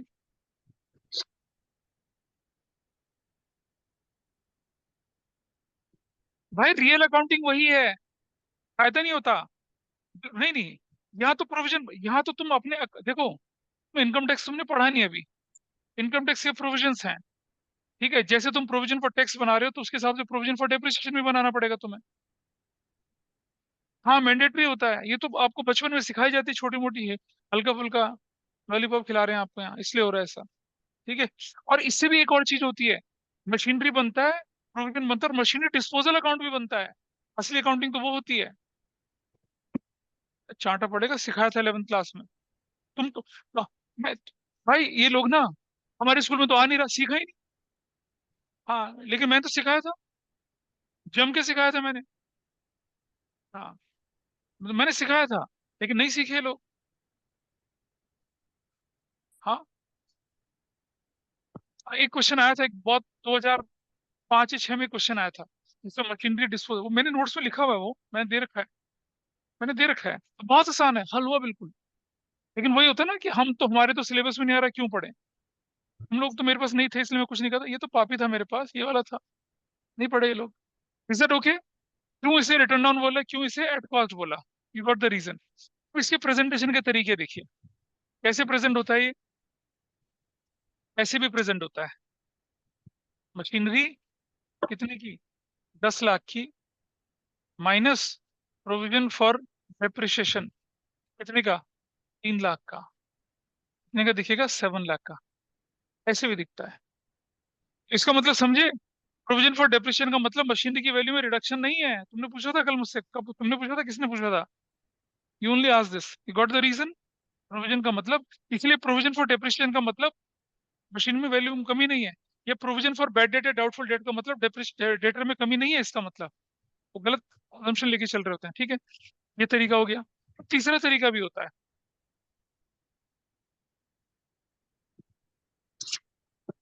यहां मशीनरी दिखाई कितने की, 7 लाख की, गॉट इट। और एडजस्टमेंट में दे दिया क्या, प्रोविजन फॉर डेप्रिसिएशन रुपीज कितने का, 3 लाख का। ऐसे, ऐसे केस में क्या करना पड़ेगा, जब provision for depreciation method follow कर रहा है और provision for depreciation balance sheet के बाहर है, इसका मतलब ये फिगर कौन सी वाली है, आफ्टर प्रोविजन है। और हमें तो at any cost, at cost पे दिखाना पड़ता है, इसको इसके अंदर ऐड बैक करना पड़ेगा। That is the logic. 3 तरह से प्रेजेंटेशन दिखाऊंगा, तो मैंने ऐसा ऐसा ऐसा सब नोट्स में डाल रखा है, अभी दिखेगा आपको। Got it. अच्छा सुनो आप, मान लो 50% मशीन बेचनी है, तो क्या करूंगा, 5 लाख, और 5 लाख में प्रोविजन कितना, 1.5 लाख। पार्टो मशीन में तो बिक सकती है, वैसा होता है। तो अब दिखाएंगे क्वेश्चन करके कैसा होता है, ठीक है। This is fine. अरे पता चल रहा है, बहुत भारी तो नहीं पड़ रहा, इसलिए घुटनों में दर्द तो नहीं। तुम क्या नई किताब लेके बैठे हो, पुरानी लेके बैठे हो? बुक का फर्स्ट पेज दिखाओ, कवर पेज। ठीक है, नहीं, इज इट ओके? चलिए, अब आपको समझ में आएगा कि वो जो मशीनरी है और जो प्रोविजन है उसका मतलब क्या है। अच्छा, जो सुनो, इसीलिए इसको एक दूसरे नाम से भी पुकारते हैं, एक्यूमुलेटेड डेप्रिसिएशन। क्यों पुकार रहे हैं एक्यूमुलेटेड, देख रहे हैं, it is accumulating year after year, इसलिए इसे एक्यूमुलेटेड डेप्रिसिएशन अकाउंट भी बोला जाता है ना। बिलीव करिएगा, ये सब चीजें मैंने बचपन में सिखाई थी इन लोगों को। और क्या, हाँ, ओम नमाय और सफा चट्टा है, ठीक है ना। कोई बात नहीं, कोई बात नहीं। सब सिखाया था अच्छे से। तो पता नहीं तुमने अपने जूनियर्स को बोला नहीं बोला, इसलिए 11 से जो बच्चे चल रहे होते हैं, उनके चांसेस 100 लाने के बहुत अच्छे हो जाते हैं, ठीक है। लेकिन ऐसे निकम्मों के थोड़े होते हैं। अच्छा, अच्छा, आइए अब जरा, अब फॉर्मेट को देखिए जरा, फॉर्मेट, अब आपको फॉर्मेट समझ में आएगा, देख रहे हैं। बेटे नोट्स खोलो फटाफट से, नोट्स खोलिए जल्दी से। फिक्स एसेट्स दिख रहा है आपको, opening value, can you see the fix assets की ओपनिंग वैल्यू, दिख रही है। बैलेंस बीडी दिख रहा है आपके पास, और बैलेंस सीडी दिख रहा है। मशीनरी अकाउंट में दिख रहा है भाई, balance BD, balance CD, can you see this, मेरे साथ साथ चलिए। और प्रोविजन फॉर डेप्रिसिएशन में ओपनिंग बैलेंस क्रेडिट साइड में, और क्लोजिंग बैलेंस डेबिट साइड में, ये भी दिख रहा है। दोनों अकाउंट साथ साथ लेके चलेंगे, ठीक है बेटा, अब जरा समझना। अब अगर अ part of machinery, a part of machinery, उस पर एक्यूमुलेटेड डेप्रिसिएशन 10,000 था, ठीक है। तो बेटा समझना मेरी बात, जब हमने मशीनरी अकाउंट विदाउट प्रोविजन समझाया था, तो पार्ट का डेप्रिसिएशन मशीनरी में नहीं डाला था, यहाँ डाल देते हैं। यहाँ कभी भी फुल मशीनरी का डेप्रिसिएशन मशीनरी अकाउंट में नहीं आ सकता। क्यों नहीं आ सकता? देखो जनरल एंट्री, मशीनरी अकाउंट में कहीं डेप्रिसिएशन दिख रहा है?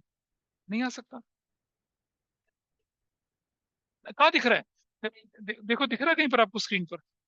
पहले रुक जा, दो एग्जाम में दूसरा जो पढ़ा रहा हूँ वो आ रहा है, दिख रहा है कहीं पर? क्या मशीनरी अकाउंट इफेक्ट हुई जनरल एंट्री में? नहीं हुई ना। तो इसीलिए जब हम फुल फ्लेज क्वेश्चन करते हैं, मैं आपको अकाउंट बना के दिखा रहा हूँ यहाँ पर, कैसे देखो, आपको समझ में आएगा।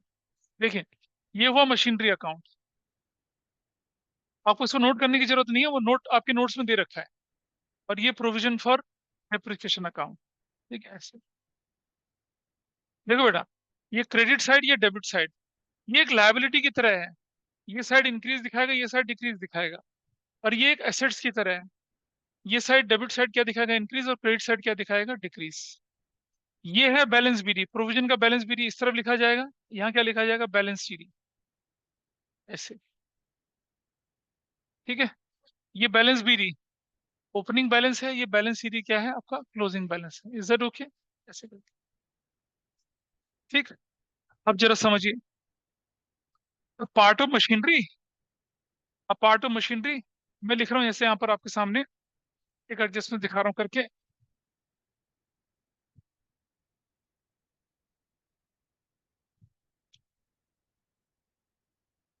अ part of machinery costing rupees 1 lakh. ठीक है, accumulated depreciation there on rupees 20,000 was sold at 20% profit on cost। तो देखिए देखिए मुझे, कॉस्ट कितनी थी इसकी, 1 lakh, minus on book value, accumulated depreciation कितना था, 20,000। तो बुक वैल्यू कितनी आ गई, 80,000 आ गई। प्लस प्रॉफिट कितना बोल रहे हैं, 20%, 16,000। तो सेल्स प्राइस कितना आ गया, 96,000। This is done. यही होगी वैल्यू। ठीक है यहाँ तक, सही है।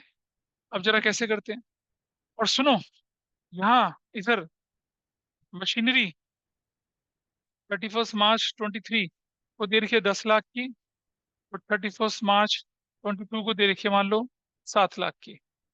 ठीक है, प्रोविजन फॉर डेप्रिसिएशन ये दे रखा है आपको 1 लाख का, और ये दे रखा है आपको 70,000 का। ऐसे दे रखा है। तो क्या किया भाई, यहाँ पर बैलेंस बीडी कितना रखा है, यहाँ पर 10 लाख बैलेंस बीडी रखा। इधर बैलेंस बीडी कितना रखा, 7 लाख। इधर बैलेंस बीडी कितना रखा, 70,000। और इधर कितना रखा, 1 लाख। Is that okay? हाँ बोलो। हाँ, अपोजिट होते हैं भाई, लाइबिलिटी है वो। बैलेंस बीडी अपोजिट साइड जाते हैं, लाइबिलिटी है वो। अच्छा, मशीन का 7 लाख, हाँ ये बात ठीक है। मशीन का 7 लाख, और इसका कितना, 10 लाख। ऐसे करके चला है। अरे पेन कहाँ चला गया एक यार, नहीं। चलो, ठीक है, सही चल रहा है। अब हमने क्या किया सबसे पहले, ये हमने जो मशीन के टुकड़े का डेप्रिसिएशन था ये वाला, है ना, ऑब्वियसली ये जा रहा है तो इसके साथ अपना प्रोविजन जाएगा। कितना प्रोविजन, 20,000 जाएगा। यहाँ लिखेंगे हम लोग क्या, मशीनरी अकाउंट, और क्या, provision for depreciation on machinery sold, कितने का, 20,000 का। Got it? मशीनरी अकाउंट अगर डेबिट में है तो मशीनरी में कहा जाएगा, क्रेडिट में डायगनली ट्रांसफर होता है, क्या लिखेंगे यहाँ पर, प्रोविजन फॉर डेप्रिसिएशन। देख पा रहे हो, मशीनरी अकाउंट में हमेशा टुकड़े का डेप्रिसिएशन जाएगा, फुल मशीन नहीं जा सकती कभी। अब इसका टोटल करिए कितना आया, ये वैल्यू यहाँ चलेगी, देखो ऐसे। ये टोटल कितना आया, 1,20,000। कितना है, 1,20,000। Statement of profit and loss, depreciation charge कितना आया, 50,000 का। फुल मशीन का डेप्रिसिएशन कहाँ आएगा, यहाँ आएगा, यहाँ। ये है फुल मशीन का डेप्रिसिएशन। जबकि उसमें क्या होता था, फुल मशीन का डेप्रिसिएशन मशीनरी में दिखता था। ये है क्या, डेप्रिसिएशन ऑन फुल मशीनरी, ये वाला। और ये कौन सी फिगर है, बैलेंसिंग फिगर है। This is balancing figure. ये बैलेंसिंग फिगर है आपकी, जैसे टेक्स्ट में निकलती थी ना balancing figure, provision made, propose dividend वाली, ऐसी बैलेंसिंग फिगर है ये वाली। ये है डिप्रिसिएशन पूरी मशीन का। उसमें नहीं दिखेगा, उसमें सिर्फ पार्ट का दिखेगा। अब आपने बैंक बोल के सेल कर दिया, बैंक बोल के सेल, सेल बताओ कितने का हुआ, what is the sale amount, 96,000 का सेल्स अमाउंट हो गया। Statement of profit and loss बोल के एक बोल दिया, क्या, गेन ऑन सेल। कितने का गेन ऑन सेल आया, 16,000 का आया। देख पा रहे हो, गेन ऑन सेल कितना है, 16 लाख, 16,000 का है। सेल इधर। अच्छा, अगर लॉस होता तो मैं इस तरफ करता। अब इसका टोटल करिए कितना, 10 लाख, 0.0006 11 लाख कितना हो गया? 16,000। और 11 लाख कितना हो गया? 16,000। कितना आ गया ये? 4 लाख। 4 लाख क्या आ गया? बैंक बोल के आ गया क्या? परचेज। और ये क्या निकली आपकी? बैलेंसिंग फिगर निकली। तो इस तरह से बनता है मशीनरी, इस तरह से बनता है प्रोविजन। ये करा और ये वैल्यू डाल दी था, ठीक है। ऐसा करके निकाला आप लोगों ने आंसर। दिस इज फाइन, ये निकला वैल्यू। कैसे कैसे करना है, आप कहाँ कौन सी चीज कहाँ डालनी है? भाई ओपनिंग और क्लोजिंग दोनों बर्बाद है, कोई यूज नहीं है उसका। प्रोविजन फॉर डेप्रिसिएशन बेकार है, कोई यूज नहीं है। ये कहाँ चला जाएगा? ऑपरेटिंग में प्लस डेप्रिसिएशन चार्ज।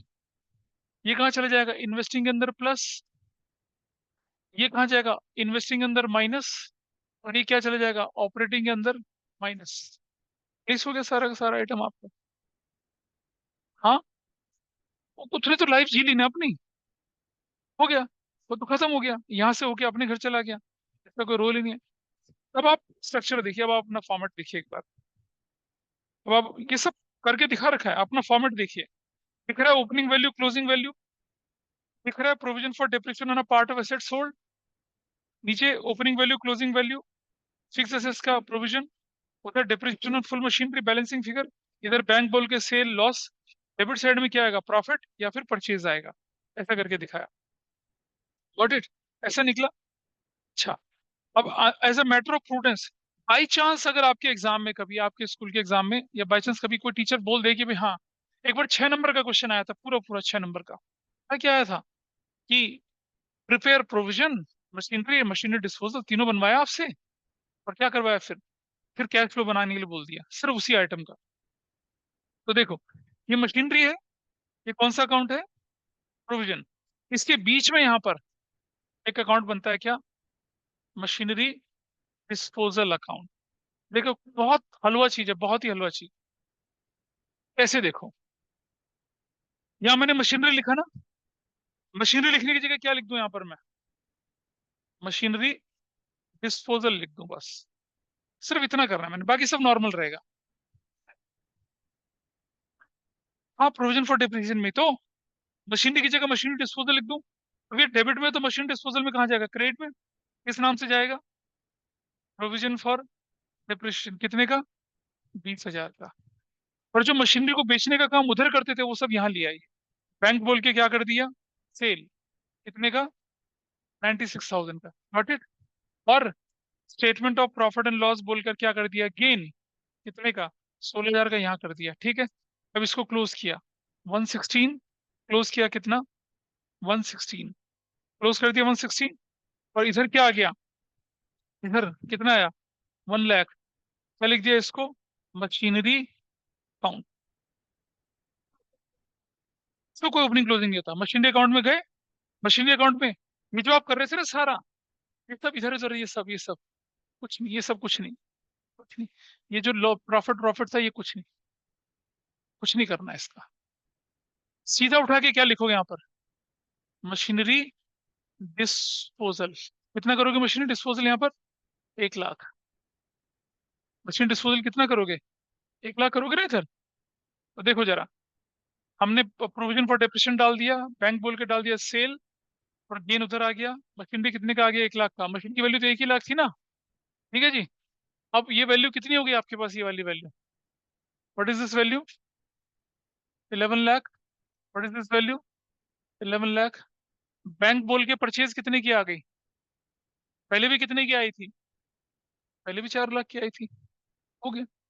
ऐसा करते हैं। ये मशीनरी, उसके नीचे वो अकाउंट बनाते हैं, उसके नीचे ये। तो मतलब पहले हम सीधा मशीनरी में ट्रांसफर करते हैं, अब डिस्पोजल में डालते, मतलब कुल मिलाकर ये किया। जो मशीनरी में हम भगदड़ मचाते थे ना, उसे आउटसोर्स कर दिया किसके अंदर? डिस्पोजल। हाँ। इसके नीचे क्या होता है? अरे भाई, मशीनरी अकाउंट, इसके बाद ये वाला अकाउंट, उसके नीचे ये वाला अकाउंट, इसका ये, इसका नेचर होता है, रुक जाओ, पर्सनल रियल नॉमिनल, ये रियल नेचर का होता है। हाँ। इसका profit loss gain gain gain gain. Nominal तो नहीं है ये वाला हमारा। ये हाँ, ये एसेट्स की तरह ट्रीट करते हैं, एसेट्स। एसेट्स डिस्पोजल अकाउंट है।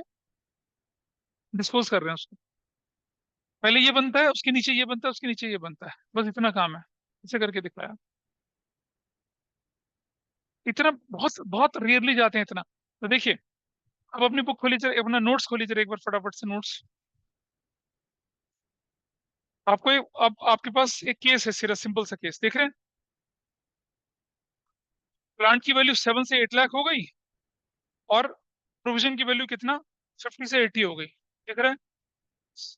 सीधा सीधा, या तो अकाउंट बना के कर लो, बिना अकाउंट बनाए भी कर सकते हैं। देखो, डिप्रिसिएशन में इंक्रीज है, वो डेप्रिसिएशन की वजह से एक्यूमुलेटेड में इंक्रीज दिख रहा है।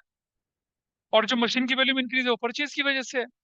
डेप्रिसिएशन चला गया डेप्रिसिएशन वाली जगह, परचेज चला गया इन्वेस्टिंग के अंदर, काम खत्म। अकाउंट बना के करना चाहो तो वो भी हो सकता है, अकाउंट की जरूरत नहीं है। ठीक है। केस 2 आ जाइए, बिल्कुल वैसे ही केस है। कॉस्टिंग थी 1,20,000, एक्यूमुलेटेड डेप्रिसिएशन 70,000 का था, सोल्ड कर दी कितने, 40। मेथड 1, इक्विपमेंट बनाया, एक्यूमुलेटेड डेप्रिसिएशन बनाया। मेथड 2, इक्विपमेंट बनाया, इक्विपमेंट सोल्ड बनाया, और एक्यूमुलेटेड डेप्रिसिएशन बनाया, तीनों करके दिखा रखे हैं। बोले दिखा रखे हैं, बस हो गया काम खत्म आपका। ये एग्जाम, ये जो अब ये देखें, डू इट योर सेल्फ, 1 2 3, ये थोड़े प्राण घातक टाइप के हैं। अगर करना चाहो तो कर लेना, नहीं करना चाहो तो कोई बात नहीं। मतलब मुझे नहीं लगता, मतलब मैं प्रूडेंस पे बिलीव करता हूँ भाई, सीधी सी बात है मैं तो। लेकिन अगर कोई टीचर पहुंच गया यहाँ तक तो अच्छी बात है, नहीं पहुंचा तो मैं उसका कुछ नहीं कर सकता। तो need not to worry about this. तो ये जो आपके सामने, विद प्रोविजन विदाउट प्रोविजन दोनों आता है। हाँ, क्या चीज?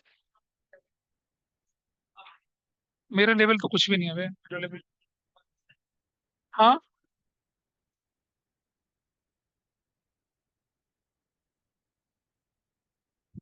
रुको यार, रुको थोड़ा think।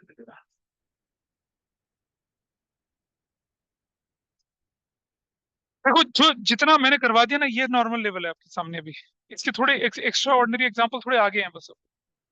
अब एक और चीज देख लीजिए, अब जब कर ही रहे हैं तो एक छोटा सा काम है। पेज 3 देख लीजिए फटाफट से, ये खत्म, उसके बाद डिप्रेशन खत्म, मतलब एडजस्टमेंट सारी हो गई है अब आपकी पूरी। ठीक है। हाँ, लेकिन अब मैंने बोला ना कि कुछ थोड़ी सी और, जैसे ट्रीटमेंट ऑफ टैक्स के बाद, ट्रीटमेंट ऑफ डिविडेंड के बाद दिख रहा है सम और एडजस्टमेंट दिख रही है आपको।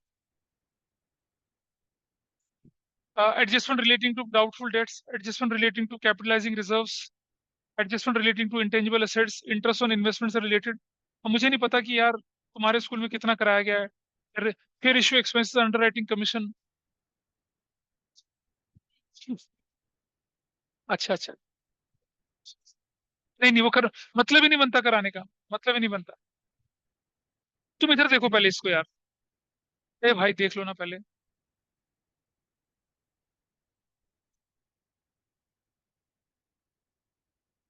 इसको समझ लीजिए एक बार।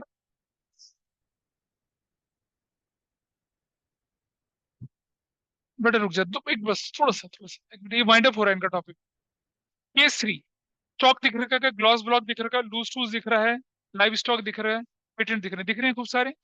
स्टॉक तो जानते हो क्या होता है, लूज टूज जानते हैं, प्रास पेशकश हथौड़ी, कुत्ता गधा घोड़ा बकरी बंदर, ये सब लाइव स्टॉक हो गए।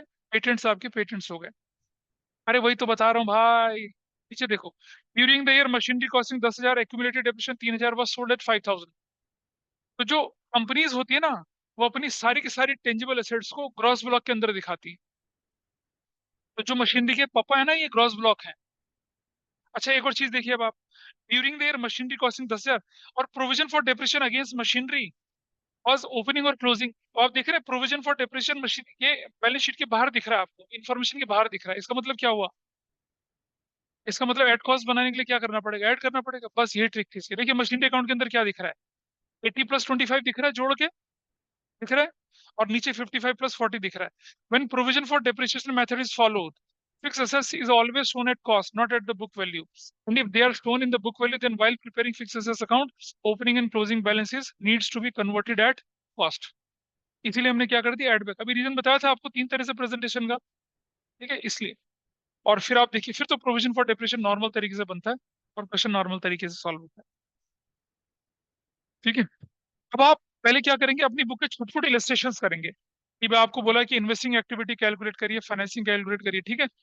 और तब जाके बड़े क्वेश्चंस पे लेके चलेंगे। तो मैं एक क्लास और करवाऊंगा आपको, जिसमें बड़ा क्वेश्चन विद एडजस्टमेंट्स कराऊंगा।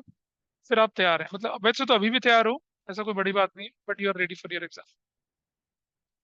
कल का पता नहीं, कल कह नहीं सकता मैं, कल स्कूल जाना पड़ेगा मुझे। इसमें क्या ट्रीटमेंट ऑफ गुडविल में क्या बताया था आपको? अगर गुडविल बढ़ती है तो क्या इन्वेस्टिंग का इनफ्लो आउटफ्लो, और घटती है तो क्या इन्वेस्टिंग का। सुनो बेटा, समझना। ट्रीटमेंट ऑफ गुडविल में क्या बोल रहे हैं यहाँ पर, एक बात देखिए। अगर गुडविल बढ़ती है तो it is investing for everybody. घटती है तो अमोर्टाइजेशन कहलाएगा, जब तक कि सेल ना बोला जाए। नॉन कैश नॉन ऑपरेटिंग करते हो ना गुडविल राइट ऑफ, वही बोला है।